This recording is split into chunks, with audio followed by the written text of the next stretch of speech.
For a carpenter, the world is simple. You take good wood, you use the right tools, and you build something strong enough to last. I spent 30 years of my life doing just that, building houses and furniture and a quiet little life for myself. The most important thing I ever tried to build, though, came late in life. It was a bridge to my son, Leo, a son I never knew I had until he was a man himself with his own boy, Noah. He found me. After all those years, he reached out, and for the first time, my world felt complete. We were finally putting the pieces together, sanding down the rough edges of our past. But I forgot the first rule of building. You have to check the ground you're building on. You have to make sure it's solid. Because I had unknowingly built my new life right next to a sinkhole, and her name was Evelyn. Evelyn and I were a thing of the past, a brief transactional relationship that ended because she treated me less like a partner and more like a handyman she occasionally slept with. I ended it. She never forgave me. When she found out about Leo and Noah, she didn't see a family healing. She saw an opportunity. She slid into their lives so smoothly you'd think she was coated in oil, presenting herself as this wise, worldly mentor.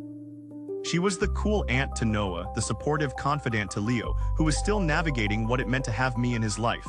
At first, it was just little things. Leo would call and mention some piece of advice Evelyn had given him, advice that always subtly painted me as old-fashioned or out of touch. I tried to warn him, to tell him who she really was behind that polished smile, but it only made me sound like a jealous old fool. The wedge she was driving between us was invisible to him. The calls became less frequent.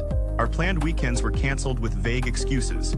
The final blow came on Noah's birthday. I'd spent a month in my workshop carving a detailed model of a schooner for him. When I called, Leo's voice was cold, distant. He told me they were busy, that Evelyn had arranged a surprise trip for them. He said it was for the best. He said maybe we needed some space. And then silence. A silence so total and profound it echoed in every corner of my empty house. My heart shattered. The one thing I wanted to build, the only thing that mattered, was gone, wrecked. In my grief, I did something I shouldn't have. I looked her up. And there she was, smiling from the website of a massive family wellness foundation.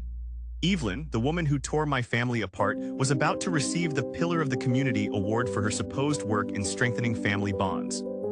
The hypocrisy was so staggering it almost made me laugh. That's when the grief turned into something else, something cold and hard and patient. Revenge wasn't about shouting or exposing her. It was about building the perfect trap. The foundation's annual awards gala was her coronation, a massive televised event. I knew she would be at the center of it, soaking in the applause. I had no intention of being there. My work had to be done from a distance. Years ago, while Evelyn and I were still seeing each other, she'd once had me repair an old antique writing desk in her home office. While I was working on the warped wood, my curiosity got the better of me. I opened a drawer and found a stack of journals, filled with her tiny, precise handwriting. I knew it was wrong, but I wanted to understand the woman who treated people like chess pieces. I took out my phone and snapped photos of a few dozen pages. Pages filled with her true thoughts, her contempt for her charity cases, her detailed strategies for manipulating colleagues, and her blistering assessments of everyone in her life. I'd forgotten all about those photos until now. They were my good wood. The gala was my blueprint. I created a high-end custom bookbinding service online, a ghost company with a fancy name and a professional website. Then, as this fictional company, I reached out to the foundation, offering to donate a one-of-a-kind commemorative gift for their esteemed award winner. They eagerly accepted. I designed a beautiful, hand-tooled leather book. On the cover, in gold leaf, I embossed the name of her award, but inside, I didn't print congratulations. I printed perfect, high-resolution replicas of her own journal pages, her words, her hate. Her poison bound in leather and gold. I arranged for a courier to deliver it to her at the head table, right in the middle of the main course. I watched the live stream from my workshop, the smell of sawdust thick in the air. I saw the box arrive. I saw her open it with a self-satisfied smile. I saw that smile curdle as she turned the first page. The color drained from her face, her hands trembled. She slammed the book shut, but it was too late. I hadn't exposed her to the world. I had exposed her to herself. She had no idea how many pages I had or who I was. All she knew was that someone held a mirror to her soul, and the reflection was monstrous. The bomb I planted didn't make a sound, but it leveled her world. In the weeks that followed, the change was immediate. The smug posts online stopped. An announcement was made that she was taking an extended leave of absence from the foundation for health reasons. The ghost that haunted my life was gone. I felt no joy, only a quiet, clean relief. The ground was finally stable. Then last night an email popped up on my screen. It was from Leo, 3 words.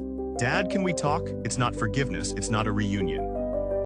Not yet, but it's a foundation, something new I can build on. As I sat down to write my reply, my hand brushed against the little wooden schooner on my desk. I picked it up, feeling the smooth, sanded wood in my palm.